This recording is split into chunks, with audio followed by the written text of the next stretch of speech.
Hey folks, this is Emily. I'm speaking with you today informally because this is going to be a weird video.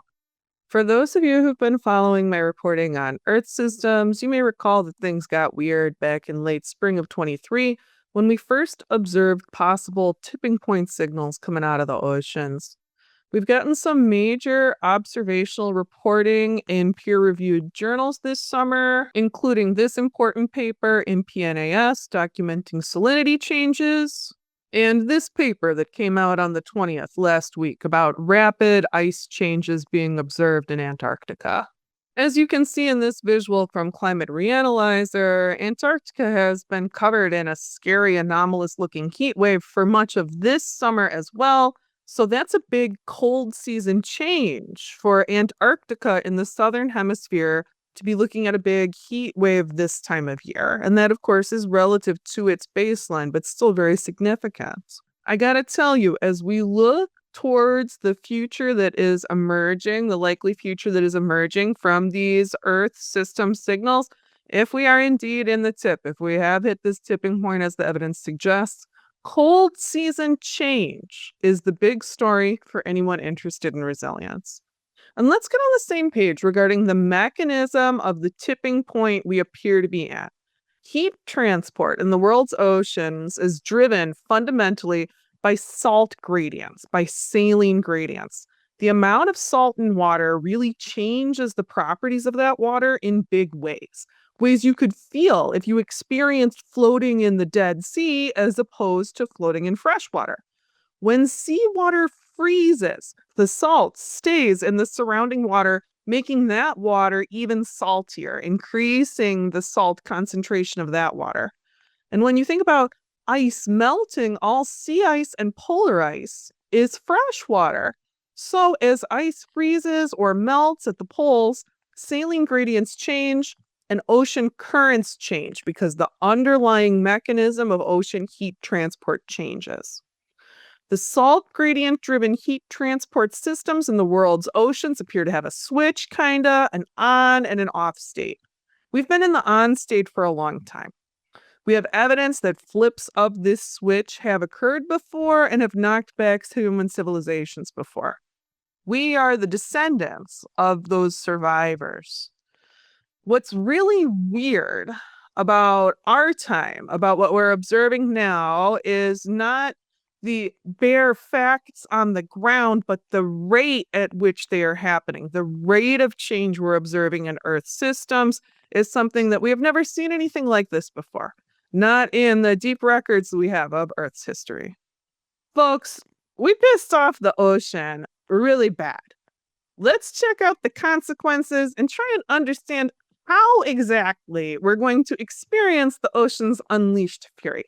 On the channel here, as we've looked to the future in this time of change, I've been focusing on 2C projections, 2C above industrial baseline. If you've noticed that we are currently living in the sci-fi future of climate change with crazy movie crap happening all the time, it's because we are living in that once imagined future. We pushed over the 1.5C threshold in 23. 2C is sort of the next step that we can visualize, the step policymakers decided not to talk about because they wanted to focus on mitigation, a strategy which obviously has not worked. We're likely to hit 2C in our lifetimes, even in the event of contemporary ocean phase change. The modeling for 2C above pre-industrial baseline and further warming points had not been integrated with AMOC collapse models. This is why I've previously given mixed models outlooks for the US, with detailed regional mixed model outlooks also available. This video, we're going to get to see some of the first integrated modeling that really takes into account both warming and tipping point scenarios and ties them together. This information was sent to me by AR community member in the EU, Josephine K. Josephine, thank you for sharing this info with me. And I have to say, it's very important. All of you AR community members overseas, over in the EU, it's really important that you keep sharing information that you find with me as it comes up, because the developing science on these issues is likely to continue to come strongest out of the EU. The work is no longer being funded in America So we need the global community to help connect us with this science very seriously. And let's check it out. Let's look at this modeling. So this modeling tool is global, which is fantastic. And they got just a great handle. It's amocscenarios.org is where this is hosted. And this instrument is so cool. This visualization tool is based on peer-reviewed, high-quality, academically published work. Their data transparency is excellent. If you care about that sort of information and you want to check for yourself, it's all clearly laid out in the info button right down there in the bottom left-hand corner. This groundbreaking integrated modeling work only focuses on temperature, not precipitation, which we need that to understand what's really going on. This instrument doesn't give us the fullest picture that contemporary science is likely to help us see because of the lack of the precipitation information, but it's still really exciting. And it confirms, when I've gone into there and done some deep study, the stability of the L1 and L2 locations as projected from the cross-model outlooks. Also, I had a strong sense that we would see rate of change stabilization in a fairly broad area in the center of the North American continent in the event of this tipping point. I'm thrilled to say that we do indeed see that in these models. I'm going to zoom in and show you the detail. All right, so I'm zoomed in here on the pre-industrial climate with AMOC on, as it has been for a long time. If we look at 2C where AMOC stays up, look at how high that blue drifts, where that true cold drifts here in the center of the continent. If AMOC collapses, please notice that it extends back downwards, very similar to the pre-industrial climate. Winter lows, very similar to pre-industrial climate in a fairly large part of the center of the North American continent in these models. This integrated temperature modeling projects additional stability in a broad swath through Ohio, through Illinois, south to Champaign, like really looking good now, not looking edgy on the rate of change. There are great forests in the center of the North American continent that may be saved from burning, that may have some reprieve if we have indeed hit this tipping point because of that seasonal cold buffering. The cold season buffering impacts projected in this integrated modeling would stabilize center of North America outlooks north to Saskatoon in an arch surrounding and encompassing Winnipeg in the north. Looking at some bigger picture impacts. The next place I did any deep study to look for potentially positive cold stabilization when I got access to this globally integrated modeling tool, I wanted to look at Japan and Korea because I think that Japan and South Korea are both nations that I have long suspected have a strong enough outlook to keep going and where I did think we saw the potential for cross-model stability. And check it out. So there's pre-industrial climate with AMOC on. Look at the blue line going right there along the Korean Peninsula and northern Japan. If AMOC stays up, we see a line of cold retreat substantially, right, over the top of this major island group, much higher up on the Korean Peninsula. If AMOC collapses, we see cold stabilization where there's very little difference in winter temperatures between the pre-industrial climate and the collapsed AMOC climate for Japan and the Korean Peninsula. So this is another place where the northern hemisphere cooling projected impacts of ocean current phase change shown in these models would buffer the projected atmospheric heating trend, giving some fortunate places additional winter stability, which is very important for mature trees and for all plants that produce fruits or nuts. For them to continue to produce, they need their chilling days. So a little bit of possibly unexpected news, both domestically and looking overseas. But before we look at Europe, where we need to brace ourselves for really serious impacts and serious hurt, I want to talk for just a second about the biggest global positive impact that could occur from this phase change in ocean states. If we go through this process fast enough with that northern hemisphere cooling, that would do a lot to cut off the methane currently being released by a lot of permafrost to the north. The rapid methane release is what I consider the most serious, actually could kill us all problem in the complex system in which we live for the sake of the future of life, capping off the northern permafrosts. Anything we can do to slow that soil transition down, normalize that soil transition, we should be grateful for the future of life. Let's talk about sea ice. All right, we got sea ice cover selected. We're looking at pre-industrial climate, AMOC on. If we hit 2C, well, AMOC stayed on, we would expect a significant retreat of sea ice with more of Greenland and Iceland being ice-free. If AMOC collapses, we see a big move downward of sea ice with that northern hemisphere cooling focused very strongly on Europe. So there's your pre-industrial climate, and let's zoom in a little bit further. We can see that with the collapsed AMOC, we would expect an advance of ice into northern Europe. Very serious changes, rapid cooling in the sea and on land for a significant portion of northern Europe. This is very serious, when we're talking about AMOC collapse and looking at the big pain points. This is way beyond our cultural norms, what's projected for Scandinavia. We're talking about like a frost giant level of change here, the deep cultural myths of Scandinavia regarding the end or the transmutation of the world. The people of these lands know how to rise to that occasion from those same myths.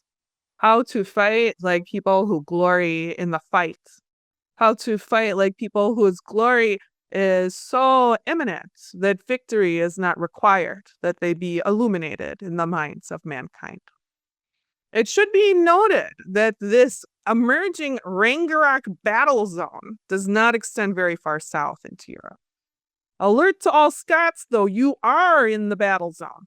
It is a Scotsman here in the AR community who has carried the call of the weird forward from 23, and my man, thank you. It is time to get weird. The Scots, those are a people with the spirit for these times. So I want to show you where this line of change is in the land, because not all of Europe will freeze. So here we're looking at pre-industrial climate with AMOC on. If AMOC collapses at 2C, look right here, this line of cold going through the UK, through Denmark, through Poland. That's where we see colder winters emerging, but it's relatively normal below that. There's the collapsed AMOC, relatively normal through Belgium and France into Germany, looking relatively normal. As opposed to if we hit 2C with AMOC staying on, where we would have expected milder winters all the way up through Belarus.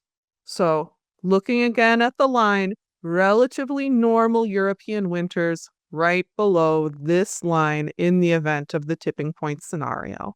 So in Europe, it's a really big change spectrum. It's very severe for Northern Europe. There may be some cold season stabilizing impacts to Germany, France, Central Europe. And this change trend would reduce the competitive edge that would have emerged in an AMOC on scenario for the Baltics and some other parts of Northern Europe. Talking about Southern Hemisphere heating trends are for most people not going to be that severe in terms of direct temperature impacts from these models. In this collapse scenario, this tipping point scenario, we expect Northern Hemisphere cooling and Southern Hemisphere heating. And when I first learned that information, I was very concerned about terrestrial outcomes in the Southern Hemisphere. All of the modeling that I have seen shows the heating trend in the Southern Hemisphere to be projected strongest and really quite confined to the Southern Ocean. So that is going to have consequences in that it's going to drive rapid ice melt in Antarctica. So it's not impacting as many Southern Hemisphere people as many of us might have feared. But for all of the ecosystems in those Southern oceans, it's going to be very serious. If you care about penguins, this is going to be really bad for penguins. There's some consolation in that penguin genetics are represented in the fairy penguins, in the Cape penguins, and the Magellanic penguins, all of whom breed outside of Antarctica. So for those penguins, there's more hope that we can save. I want to take a minute to say that this is not a complete picture of the impacts of this ocean tipping point.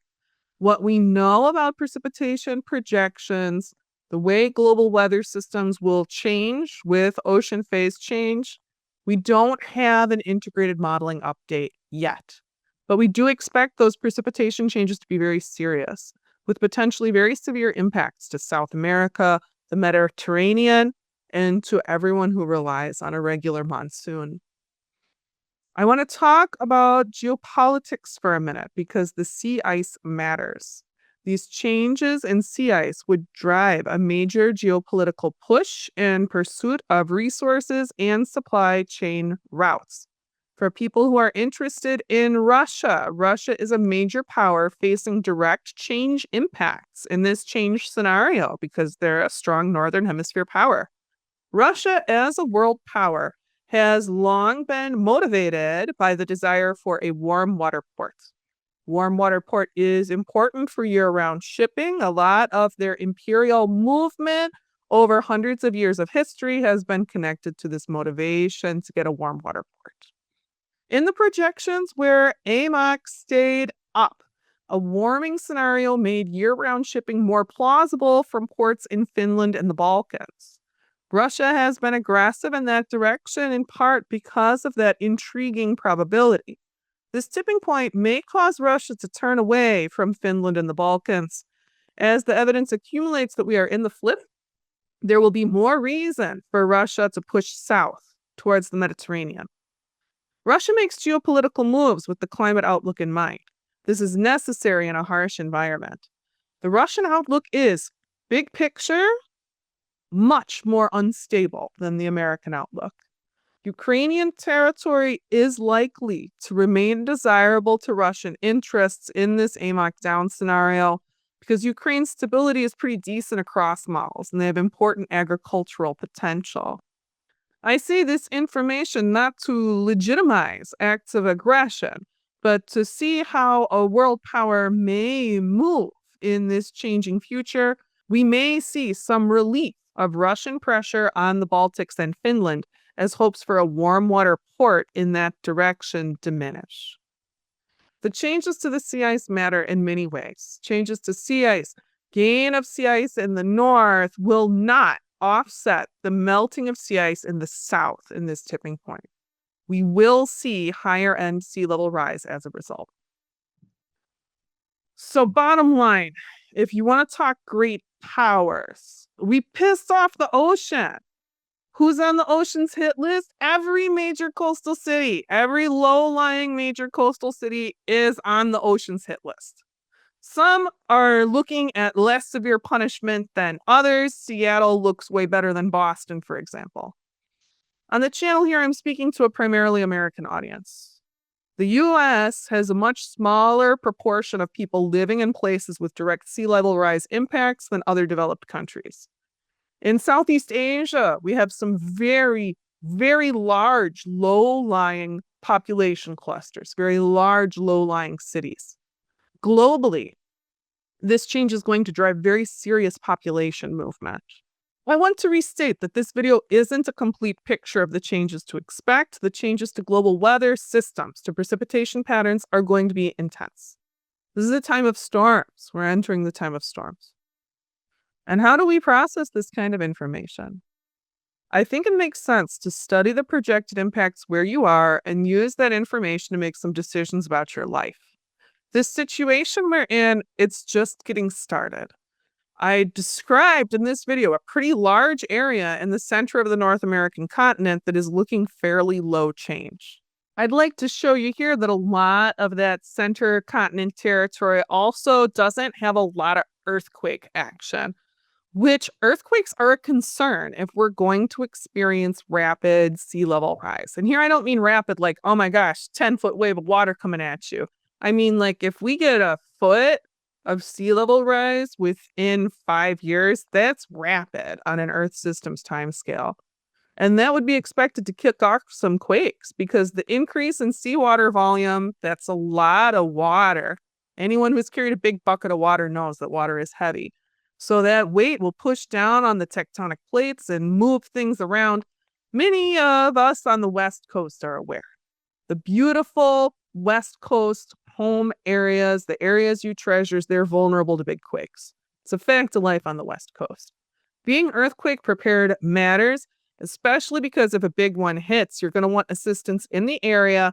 Assistance coming from outlying counties is going to be more important than assistance coming from out of state because infrastructure is going to be impacted. You might be cut off from non local help for some time.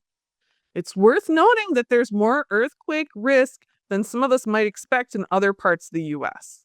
So, knowing how to respond, knowing your risk profile, and getting resilience built in the system, it's so important in this time of change.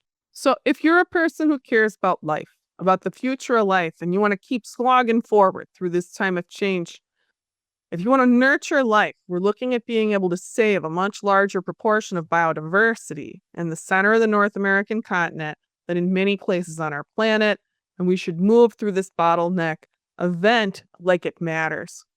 People in this area, we're not primary victims, and we shouldn't act like it. If we want to prepare for the long haul, we should be onshoring the supply chains we're going to need, localizing food systems, and thinking about what it would mean to live with a much lower level of consumption. What would it mean to live while using less energy, having less stuff, in a future where conditions are going to be hard? I speak here mostly to other Americans, to my fellow Americans. What we've got here as a nation is one of the strongest national outlooks in this entire bananas situation. There's the promise here of an American future worth nurturing. And we need to figure out who we want to be as a people and act like it. When we consider the dire implications of the national outlook for some states right in the crosshairs of multiple incoming threats across models, which perhaps most significantly are Texas, Arkansas, and Delaware might be the most vulnerable, I would say, of our 50 states, as well as key agricultural communities throughout Arizona and California are very vulnerable cross models. We have a need also for population movement out of many of the coastal cities. This is a complex threat picture, and it's still one of the best on the globe. We need to build resilience from the ground up because only a ground up response can meet this rate of change. We need to be ready to help each other, to participate in and care for our communities on the ground. For smaller communities in those relatively stable areas, looking at sort of a broad bow around the Great Lakes, now is a critical time for self-determination, especially around zoning and boundary issues. There will be so many ways, I think, that the world 10 years from now is going to be just incredibly different. There will be much to mourn. There's a great deal of work to be done for those of us who want to live. Many of us who are deeply engaged in the hard work of living, we take consolation in the beauty of life. There is hope in all that remains. There is so much left to save. And what kind of world can we make in this frame is an important question, because there can still be so many good things and such beauty in this frame. I want to take a moment again to think about Scandinavia, of deep myth and the joy of blood in the veins as we battle with the freedom that comes for fighting only for life, for each breath of life. It's not about victory. It's about that thrill, that joy, the presence, the eminence of life. I think it's worth taking a while to process, folks. I had to for some time before I got to work on this piece. We had a little more clarity, maybe, a little more certainty regarding what directions we're headed. And I think it's reasonable, based on incoming Earth systems evidence, to build resilience, to live our lives, looking towards a fairly near term 2C AMOC down scenario. Maybe 10 years. I don't want to put like a Nostradamus level specificity on that, but I think that in 10 years, things are going to be really different from how they are now. I encourage you to take another step towards resilience today. These days count. So many of us are suffering in these days, and we ought to take account of what we have, what we take for granted. Many of us, even in our suffering, we have a lot to be grateful for. I know that I do. The AR community, it must be acknowledged, we're a very powerful and resourceful community. The work many of us are doing on the ground for the future of life, it matters. So stay grounded. Keep putting your good energy into the ground where you are. Because we're all going to die. Frantic attitude is not appropriate in this time of change. It's not a useful way to expend our energies. When there is a disaster, if you're not high up in the triage line, you should be helping. This time of change is a slow rolling global disaster. And most of us here together, most of us watching this video, are not high up on the triage line. Some of us are, but most of us aren't. In the US, a lot of us are in a position where we should be thinking about how we can help. I think that it's important to identify, what do you want to save? Because it's time to put your shoulder to the wheel. We have many pieces to bring together. Folks, thanks for spending some time with me. This situation we're in is pretty bananas, and reading the Earth system signals over the years with you all, it's certainly been a different adventure than I could ever have imagined it was going to be in 2021. Everything is way weirder than I expected, that is for sure. I want to thank you all for your support. The donors, the volunteers, everyone spreading the word online, and especially everyone doing the work on the ground. Are you planting for the future? Are you planting to support biodiversity? Are you getting involved in local government to push for sustainable zoning measures and healthy boundaries? Are you talking about and voting for policies that support generational water quality? If you're doing any of those things, keep doing that good work, because we will all benefit by your good work. Thank you. And thank you for being here with me in this time of change.